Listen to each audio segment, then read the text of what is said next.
Every day, 20 plus veterans and active duty soldiers take their own lives. Burdened with the stigma associated with the mental health issues, they instead turn to suicide as their only option to relieve suffering. Brothers and Sisters in Armed Dog Training focuses on providing high-quality trained service dogs to qualified military members, military veterans, or their special needs dependents.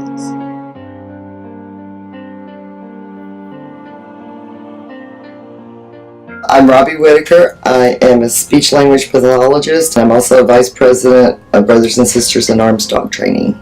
I've seen veterans that really don't want to get out and don't want to deal with people, get their dog and get the training, and they're able to do things that they were not able to do before because they had their dog. If you look at the symptoms of TBI and PTSD, a lot of them overlap, the anxiety, the things like that. And as clinicians can work on the cognitive therapy, but there wasn't a lot we could do for the anxiety and stuff. So we started, trying to figure out what we could do, because we had a young man initially who started talking about sitting up nights holding his gun and suicide. It was like, we have to do something for this young man.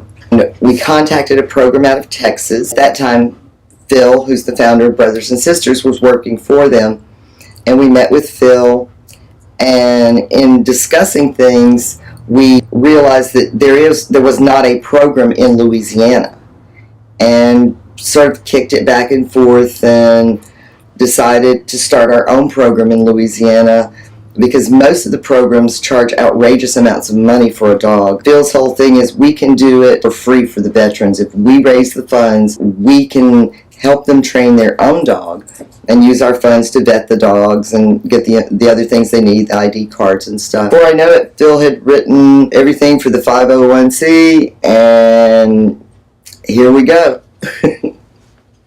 But I think the biggest thing about the program that people don't realize is it's veterans helping veterans, because we don't train the dog and hand you a service dog. You train your own dog. We help you train your own dog.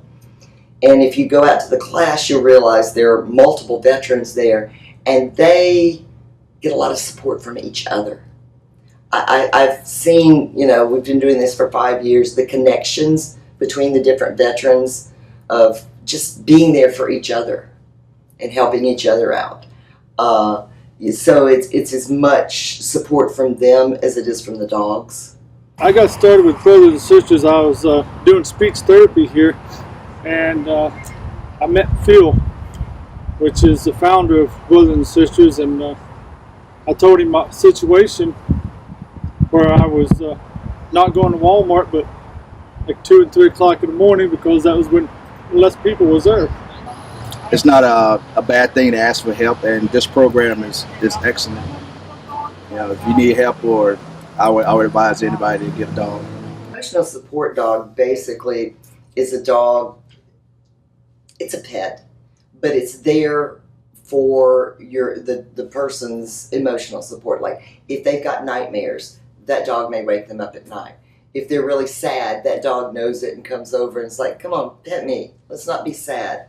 They're there when you need them, but they're not necessarily allowed to go everywhere with you like a service dog. They don't have the same certification. People can donate.